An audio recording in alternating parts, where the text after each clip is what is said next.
And thanks everybody for joining both in person and online. Those who don't know me, I'm Ed Bevan, Head of SME Engagement here at Tech UK. Delighted to be joined by Vaultinum for this session. So it's a question I've been asked quite a few times by members, whether it's short-term, long-term hospitalists, how to sort of do that health check in the run-up. So really delighted she was able to come along and talk about it today. I'll just do a quick housekeeping. It's a hybrid event, so there's people in the room and online, but I'll be monitoring the chat. So there's questions coming in, we'll probably do it at the end, I guess. But I'll be keeping an eye on the chat and things like that. So if anybody has any problems with sound and stuff like that, just put it on the chat. But other than that, that's it for me.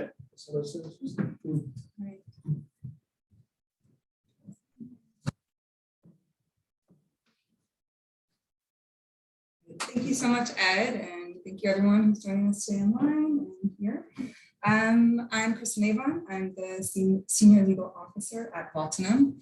And for those of you who are not familiar, we are a European trusted third party established in 1976, and we specialize in the protection and audit of digital assets. And today we will be discussing the importance of carrying out a tech health check in a pre-sale scenario. So we will talk about generally some background about technology due diligence, why it's growing in importance, how it benefits a small and medium enterprise, what it actually involves, what it analyzes, and finally, practically, how does it work? So technology due diligence, a tech health check. So this is the process of evaluating a company's technology assets and capabilities to reveal issues and opportunities. It often uses an automated tool that analyzes the source code of a software to provide valuable information on the reliability, maintainability, and general quality of the software. So either a buyer or a seller can initiate it, often handing one side an advantage of another. Within the technology industry, just as a background, tech due diligence has been common practice for as long as companies have been acquiring other businesses or entering into partnerships. But in the late 90s, early aughts, as the technology section grew in importance, the term tech due dil began to gain very widespread usage. Nowadays, tech due diligence is an important part of many transactions, M&A, fundraising, investment, and the buying and selling of businesses. Why? Because today, IT systems are fundamental to business operations and processes. Even in non-tech companies, businesses depend on tech and software as key productivity drivers. Tech even often comprises a business's most valuable assets, but it's also an acute source of risk. Historically, companies have often neglected carrying out tech due diligence, but this is much less common practice today. Because on the buy side, overlooking this aspect can lead to significant post-deal financial impacts. And on the sell side, we'll talk about the many advantages in just a moment, but in general, if the seller doesn't do it, there's a good chance the buyer will do it, and that leaves the seller at a bit of a disadvantage, as we will see. So here we have some data gathered from Accenture in 2022. This is just for the UK. 89% of CEOs who conducted tech due diligence saw it as a real growth enabler or source of competitive advantage. 41% said that they carried out tech due diligence for most of their deals in the past 3 years. And the big number here is that almost all of the chief information officers saw tech due diligence uncover issues or opportunities that had a material deal impact. So what makes undergoing a tech health check even more important is the present economic strain we find ourselves going under today. In terms of debt availability and cost of capital, the environment in general is much more competitive. So with more tension on the market, buyers are understandably exercising more scrutiny over these deals, and with a particular focus on technology. Because as I said before, while technology is a great indicator of growth prospects, it is also a hidden minefield of risks. So it's safe to say that buyers and investors are looking deeper into a company's tech, but it doesn't mean that they are looking for no risks. What it means is you need to have awareness and have a plan. So most aren't interested in ivory tower approaches we have found. It's been our experience at Vaultinum that most are comfortable taking a level of risk so long as they can see that mitigation plans are in place and that the risks are well understood and managed. So how does a tech due diligence benefit a seller? Why should they take a proactive approach and conduct one pre-sale? There are several potential benefits to performing one. So first of all, it identifies potential liabilities, which we'll go into more detail in a bit. But liabilities such as outdated systems, security vulnerabilities, ownership of the software, if there's any potential legal issues there. For example, a poor approach to cybersecurity in the realm of private equity, that'll knock 20% off the value right off the bat. Or it could be discovered that there are certain copyleft open source software licenses integrated with the main software, which makes it not commercially viable. So you take these issues that have been identified and you can use it as a seller to improve the attractiveness of your technology. So as we saw in the previous slide, that 97% of the chief information officers uncovered issues. A seller can use this to address these issues, remedy them if possible, but if not, put a plan into place. This all works to help negotiate a fair price. A seller who understands the true value and potential of their technology can make better decisions on the development of their technology, the packaging of it, and the marketing of it overall. Essentially, knowing your worth to ensure the best possible price. And this works to improve the chances of a successful sale. So having already had your tech checked out can speed up the deal-making process overall and better position the seller for success. And also allow them to showcase their technology. And finally, having all these issues addressed in advance and being able to show that there are no known vulnerabilities or ownership issues, this all works to reduce the risk of litigation or other types of disputes that can occur after the sale. So overall, performing a tech health check helps the seller to make informed decisions and protects its interests overall during the process. Now, I'll transition now to the heart of it. What does a technology due diligence reveal? So there are three main areas of analysis: cybersecurity, intellectual property, and software maintainability. Cybersecurity is going to answer questions such as, are there any known vulnerabilities that leaves a window open to a cyber intrusion or threat? Does the company have good cyber hygiene? Do they have the minimal protective measures in place? Intellectual property, do they own the software? Do they integrate copyleft licenses with the software that they distribute? Are they able to use the software as intended? And in the realm of software maintainability, are there code quality issues? Are there obsolete technologies that are no longer supported? Is there knowledge distribution risk? Is there high technical debt? So these are the types of questions that technology due diligence is built to answer. We are going to now look at cybersecurity more in depth. So it's without question that cybersecurity is one of the biggest threats that businesses face today. You can't open a news source without reading about a new malware or ransomware scheme. in the past few months in the UK alone, we've had the NHS, ransomware, the Guardian data breach, the Royal Mail crisis. So this slide just highlights a few of the biggest cybercrimes in recent memory. I've selected these because a tech due diligence would reveal the vulnerabilities that were at the cause of many of these issues here. So let's start with the hotel group Marriott. So they discovered a colossal data breach back in 2018 that was traced to a cyber intrusion of a hotel group they acquired many years earlier.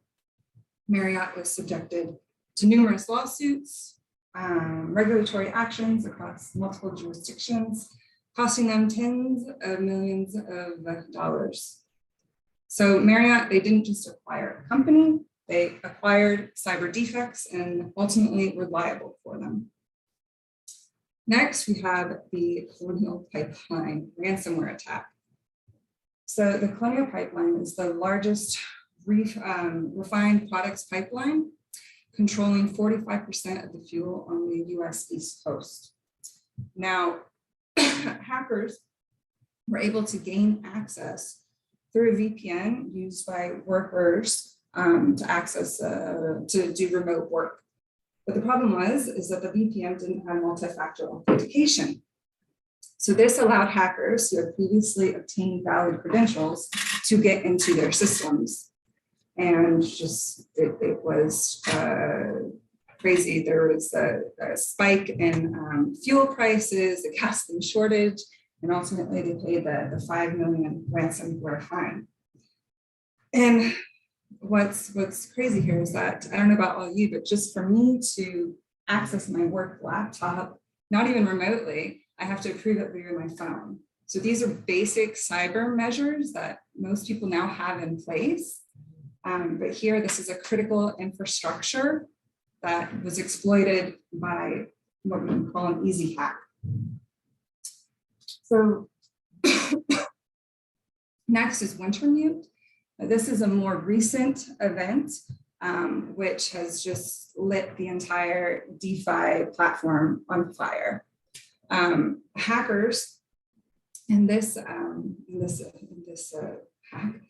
it was involved in a series of unauthorized transactions, which ended up transferring around 70 different cryptocurrencies into the attackers' wallets. So they did this by exploiting a vulnerability in an OSS, an open source software package known as Profanity, and basically recomputed the private wallet keys.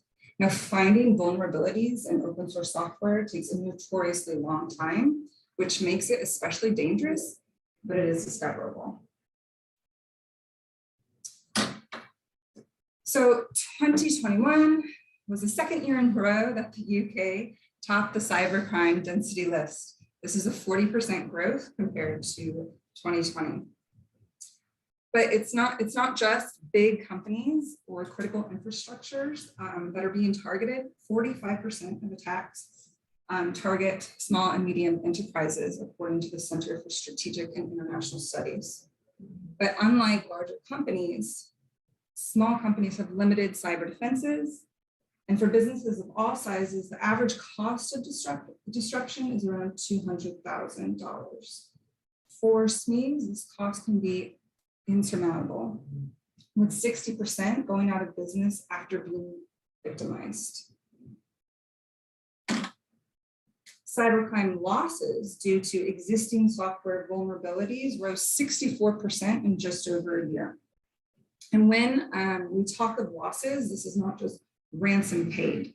This is opportunity cost or the income loss when a resource can't be used. These are reputational consequences from brand damage, loss of trust because of a data breach. This reduced efficiency. Organizations lose on average 9 working hours when they're experiencing a downtime, and other associated costs related to litigation, insurance rate hikes, and criminal investigations. Another good way to see how quickly cybercrime is becoming a growing focus is how the amount of money organizations are throwing at it. So last year, Google committed 10 billion over 5 years to strengthen their cybersecurity and also their software supply chain.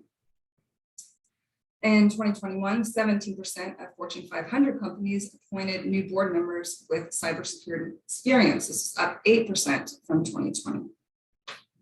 So in terms of a sale, companies with weak security or existing vulnerabilities, they're a huge risk for a buyer, like in the Marriott example.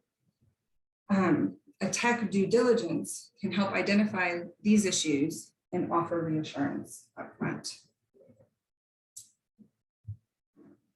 While most companies understand what it is to have good cyber reflexes in place and to protect against certain cyber attacks, they understand less how to identify vulnerabilities in the source code. So source code vulnerabilities can leave the window open to a cyber intrusion, as we saw with Marriott and with Wintermute. Source code they scan can reveal a variety of information, including some of the things mentioned here and that we'll talk about in just a moment. And it can also reveal deficiencies in software development, such as lack of code review or testing for security issues.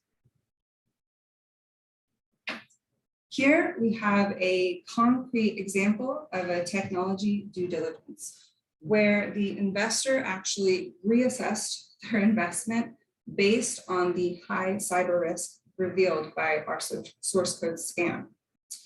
So this is nothing compared to Marriott. This is a much smaller company, but as you can see, they failed to put certain minimum cybersecurity requirements in place. The vulnerabilities detected here point to several potential threats from insufficient access management, insecure interfaces and API, risk of accidental client data exposure, and cloud storage data exfiltration, among other things. So just to recap, assessing cybersecurity practices and source code vulnerabilities can help a seller be in a better position, and especially a much better position in the case that we just saw. So now I'm going to move on to talk about intellectual property. So if an organization deals in technology services or production, control of intellectual property is paramount. If software is built on source code, which features open source components, but the license requirements of those open source components are not followed, then the risk is the entire piece of software and the business's value can become open source. On this slide, I have highlighted a couple important statistics. So first we have 75, and this is actually 75 to 90% of today's software is composed of third-party code, including open source software. Why is this? Because open source is constantly developed by tens of hundreds of developers. It makes a company more efficient, brings more innovation, but you have to consider the risks. So let me put it to you just another way. Not using open source software is as if you are a construction company, and in order to construct your condos or your malls, you have to build your own tools, essentially. You have to build your steel beams and your hammers and your nails. It's absurd. It's not a sound business plan. So similarly, it's impossible, very hard to build software from scratch every time. So pretty much as soon as you have to interact with a user, it really cannot be done from scratch. So that's why, and no surprise, in 2021, 77% of organizations reported an increase in the use of open source software. So to give you a view, a medium-sized application, so that's less than 1 million lines of code, carries around 200 to 300 third-party components. And according to Debricked, it takes over 800 days on average to discover a security flaw in open source software, like we mentioned before. For instance, the log4 shell vulnerability went undiscovered for over 2,600 days. But let's just back up a moment and talk about why open source software is so risky, for those of you who don't already know. So open source software is made up of libraries, modules, and other components that are either purchased from third-party vendors or made freely available. It does not mean that it is in the public domain. It's not this no strings attached type of relationship.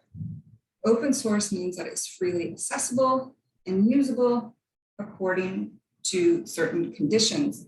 And these conditions are found in the terms of the license attached. And there are different categories of open source, some being more restrictive than others. But today we're going to focus on just the riskiest of them all, and that's copyleft. So a copyleft license can make it mandatory to distribute the source code of the software based on copyleft work upon its release to the public. Copyleft ensures that any attempt by an organization to use open source work in a commercial venture isn't viable. And it is estimated that 16 billion lines of code are licensed under the GPL, one of the riskiest copyleft licenses. So why are we so concerned on identifying it? Because if a company cannot identify all their open source code or dependencies, they are unable to know whether they are in compliance with the open source license. This puts them at risk of IP infringement, business disruptions, and reputational damage. Something that will absolutely affect the value of the deal. So the majority of intellectual property law in the open source realm relates to license compliance, with lawsuits and injunctions growing in quantity. A recent class action lawsuit was filed against GitHub, its parent Microsoft, and its AI technology partner OpenAI. They apparently used the code of open source programmers in order to train their Microsoft's AI tool. The lawsuit alleges that such use violated open source license conditions, and it's claiming $9 billion for IP rights damages. Panasonic Avionics is another company that got into hot water for their open source software usage. But in this case, they opted to settle with CodeKinetic for an undisclosed amount. But more often, beyond these settlements and these lawsuits, not complying with open source licenses results in business disruptions. What I mean by that? So much of the open source, much of the enforcement of open source licenses is done by private citizens or the open source software authors, people that are often called enforcers. So these enforcers approach the violators in order to obtain compliance. If compliance is being demanded, a company has to decide between two things: whether A, to release the source code and essentially reveal its intellectual property, or B, re-engineer their product, which will take away resources from product development, for example, while the company focuses on bringing themselves into compliance. So a well-known example of this is the case of BMW. So a private citizen noticed that the software in the BMW was based on certain open source copyleft licenses. This person wrote to BMW demanding compliance and that they release their source code. BMW refused, so this private citizen published their correspondence, and it went viral in the open source community. And eventually BMW folded and released their source code. Why? Because your reputation in the open source software world is also very, very important. As we saw earlier, it's very hard to be a software company, technology company that doesn't use open source. And most developers take it as a sense of pride to contribute to open source. So if they see a company that blatantly violates it, you're going to have a hard time attracting talent. So what can a tech due diligence source code scan reveal?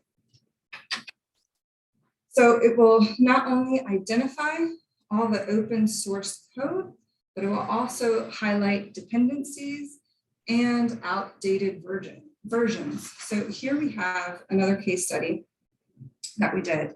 So this was a client that was referred to us by their lawyer after they themselves discovered on their own copyleft code integrated with software that they commercialize.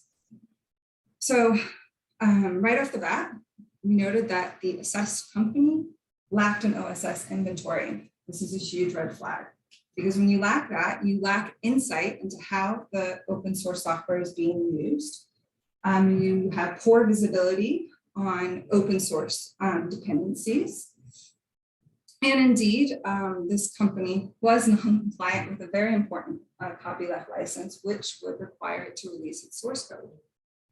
Now, what their lawyer probably understood, which is why they were recommended to us, was because there's never just one rogue copyleft license. Where there's smoke, there's fire. And that was precisely the case here.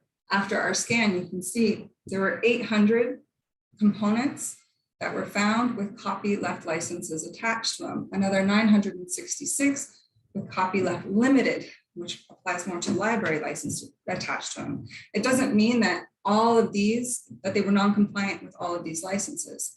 But what it showed is that they had a lot of work to do. They had to go into each product, understand what they're doing, how they're using it, and if they are compliant.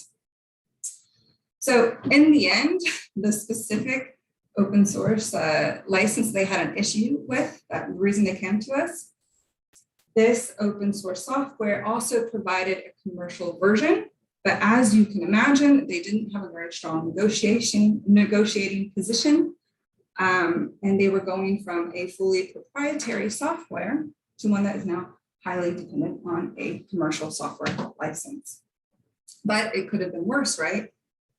Because one of their clients could have discovered this issue and just demanded that they release their source code for free. So the takeaway here is that it's extremely, extremely difficult to operate any company at scale without open source software. So it needs to be identified early on, given the risks. And these risks are that the deal may be slowed down, devalued, and even occasionally unsuccessful. So a seller is able to get ahead of all of this and reassure the buyer. Because buyers, they do not want to buy a lawsuit, they do not want reputational risk, and often their insurers counsel will not want to provide insurance without having a clear picture of the OSS issues. All right, so we've talked about cybersecurity and intellectual property. Last, we're going to touch on software maintainability. So when we talk about software maintainability, we are talking about software that can be easily modified, improved, software that can adapt to a changing environment. High software maintainability means it's easy to modify, understand, and there's a low cost of modification. Poor software maintainability has many negative consequences that we'll go through here. If the software system is difficult to modify or understand, it will take longer to fix the defects, make improvements, add new features, and this will all lead to increased development costs. Also, if it's poorly maintained, it's more prone to defects and bugs, which leads to decreased reliability and increased downtime, which will negatively impact a user experience, for example. It's also, if it's not designed to be easily modified or extended, it may be difficult to scale up to meet increased demand. Excuse me. And this can limit the growth potential of the technology and ultimately the business. If a software system does not meet regulatory and industry standards in security or privacy, for example, it can result in compliance issues and financial penalties. Poorly maintained code can also be more prone to security vulnerabilities, which can be exploited by attackers, as we saw earlier. And finally, if a software system is difficult to understand and maintain, it can be less attractive to potential developers and also make it harder to retain existing ones, leading to a shortage of resources and increased turnover. So here are just two examples of large companies that suffered the consequences of poor software maintainability. Equifax is a major credit reporting agency. They suffered a huge data breach, and this was attributed in part to a failure to patch a known security vulnerability in the company's software. Target Corporation, this is a large retail corporation in the US, they also suffered a very large, expensive data breach that was attributed in part to poor security practices, but also the failure to segment the company's networks. A tech due diligence source code scan will identify many of these issues before they become bigger problems. So the first thing you may notice here, this is another case study of a company that had particularly poor software maintainability. And what you can see immediately right off the bat is a whole bunch of colors, right? So each color is essentially a programming language. So if you multiply too much the programming languages you use, it's like as if you had a company where 10, 12 different languages are spoken, okay? Things get lost in translation. How do you even manage that? So either you have the resources, every manager speaks, multiple languages, or you try to keep things a little simpler. This is also a very important problem of attracting developers. It's already difficult to find people who are, for example, perfectly bilingual, let alone people who are trilingual or quadrilingual. You have to apply the same thing to programming languages. Here is another key issue of maintainability, and this is the risk for knowledge distribution. So people who develop software leave, and they do not always leave well-documented code. So it can be a jungle for new developers to come in and figure out what this piece of code does, what it's supposed to do. So what we have here is that in red are the developers who have left the company or are no longer active. And as you can see, the only person who was fluent in all three languages is no longer with the company. This creates a vicious circle because higher turnover leads to poor software maintainability, which leads to more people leaving, which leads to even worse maintainability of the software. So by understanding your strengths and weaknesses in this respect can help you as a seller showcase your strengths. Software maintainability is takes a little bit longer to remedy, but as a seller here, at least you can be aware of what's going on and put a plan in place. So now you've seen a bit more about what a source code scan and tech due diligence can do. How do you go about one practically speaking? So as a seller, you want to take the necessary steps to prepare for the company so you can get the best price. So this is not unlike selling a house, right? So would you rather sell a house that has been left vacant, has no new updates, no new furnishings, or would you want to sell one which is lived in, but perhaps not modern, but it's clean, and all the defaults are known to the owner? Nowadays, you have realtors who bring in whole teams to conduct stagings, add a new layer of paint, take professional photos. And why? Because it adds real, tangible value.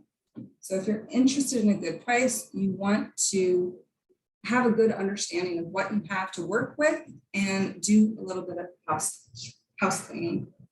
So practically speaking, you want to first start early. There's a direct correlation between the amount of time a seller spends preparing for the transaction and the price ultimately paid and the value extracted. Second, use a tech due diligence software. Okay, so it's not necessary, especially as a small and medium enterprise, to use a consultant firm or an audit company when there is technology that can improve your technology. So a typical process is 3 main steps: an online assessment to give you a view of each area, how each area that we talked about today, cybersecurity, IP, and software maintainability, is managed, but also give a view into the areas the source code scan cannot reveal, such as, is there an OSS compliance in place?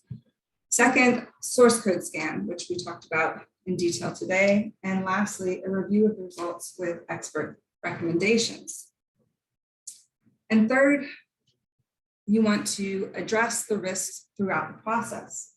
The tech due diligence expert recommendations will help you decide whether to implement remedies if the cost makes sense, or create a mitigation plan. So at the end, a seller can show that its technology can support the business plan and demonstrate to potential buyers that their company is sound. Thank you very much for your attention. Do you have any questions?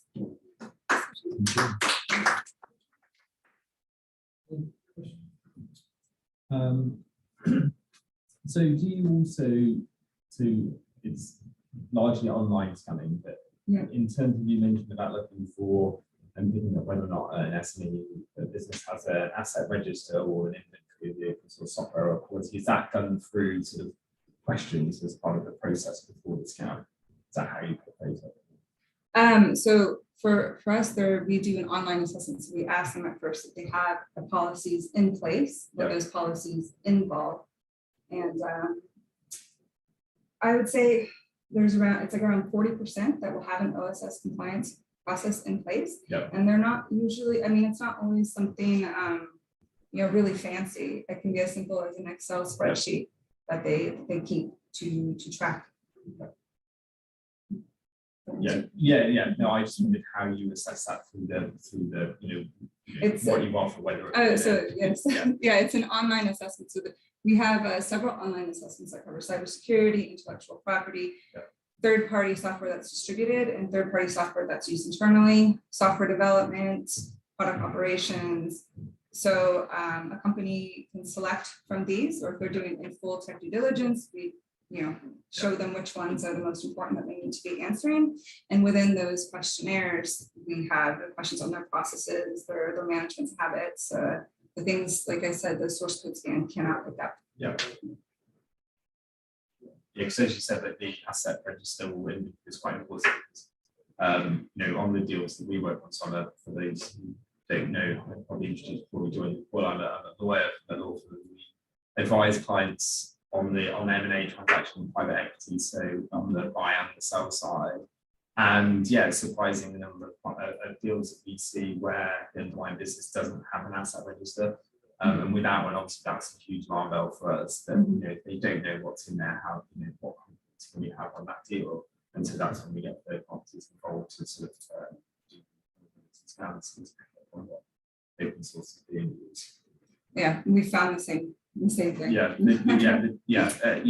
What's the asset register, and do they have a policy and process in place for and that really feeds into also the confidence that we have in the asset register as well. Because if they have an asset register, it might be an Excel spreadsheet, you think, well, it doesn't look very complete to me, and then they don't have a policy to back that up, you have less confidence in actually captured everything, which I assume is what you find as well in particular. And so you can use your tool to help businesses basically, develop an asset register if they haven't had one, or they don't feel that they've got a robust one. Absolutely. That's it starts with a baseline for them. They can take it. I mean, that's what we provide to them at the end of it. We provide our analysis, but also we give them the full list of all the open source software that we discovered, but not just that. I mean, it's a full source code scan, so we see all the proprietary software which is in there, which is also important. If you have proprietary software and you don't even know it, you know, are you in compliance with that license? Because if it's Oracle, if it's one of the biggies, that's a problem because, you know, they're not afraid to go after the little guys. They have the resources to do it. So, you know, it's not just open source software that's an issue, especially when there's no compliance process in place whatsoever. You know, you may have the other issues, and we've also found that as well. But often when there's an OSS issue, there's other things in there. Any questions online?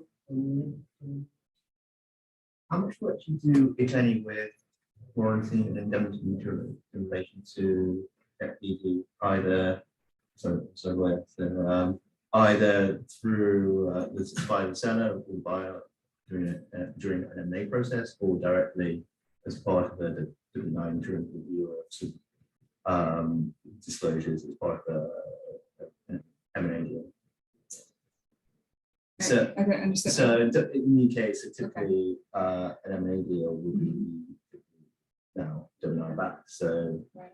the buyer will take out insurance Mhm. from the insurer in respect of the warranty. Those warranties will often cover the tech deal which has been done. Mhm. The insurer will often want to know what diligence has been done in respect of their warranty by the tech deal. So I was just wondering whether you and your company engage with insurers, engage directly in that process. Yeah, and actually we've even developed certain questionnaires, for example, in the realm of cybersecurity. There's certain French regulations.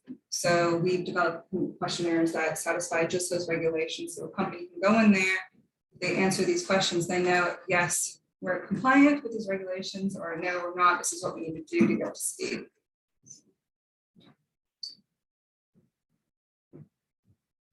Anybody online will ask questions?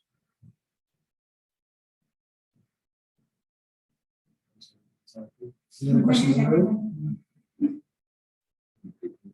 No? Okay, brilliant. Well, in that case, huge thanks, Christine, for coming over. Thanks very much.